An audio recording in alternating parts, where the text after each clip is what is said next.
निकृष्ट रेशन तांदळावरून चिखलीत संताप, तहसील कार्यालयात निकृष्ट रेशन तांदूळ ओतून नागरिकांचे आंदोलन। नमस्कार, आपण पाहत आहात खबरे शामतक। चिखलीत रेशन दुकानातून मिळालेला निकृष्ट दर्जाचा तांदूळ असल्याचा आरोप करत संतप्त नागरिकांनी सोमवारी चक्क चिखली तहसीलदारांच्या दालनासमोर तांदूळ ओतून निषेध नोंदवला। हा तांदूळ जनावरांसाठी आहे की नागरिकांसाठी, असा सवाल करत नागरिकांनी प्रशासनाच्या कारभारावर नाराजी व्यक्त केली।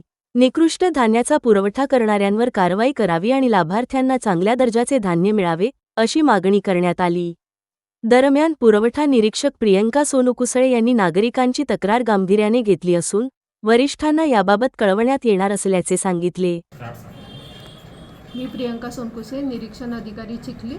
आज तहसील कार्यालयामध्ये एका इस्माने तांदूळ राशनचा तांदूळ ऑफिसच्या तहसीलदार साहेबांच्या कॅबिनच्या बाहेर आणून ठेवलेला। त्याच्यानंतर त्याच्यामध्ये 80 ते 90% चोरी आढळून आली। हा सगळा प्रकार आज घडलेला असून आम्ही त्यांना लेखी निवेदन देण्याचे सांगण्यात आले आणि लेखी निवेदन देऊन आम्ही तसं वरिष्ठांना कळवण्यात येणार आहे। सायंदैनिक खबरे शामतकसाठी चिखली येथून असलम हिरीवाले तर बुलढाणा येथून अशोक जसवानी।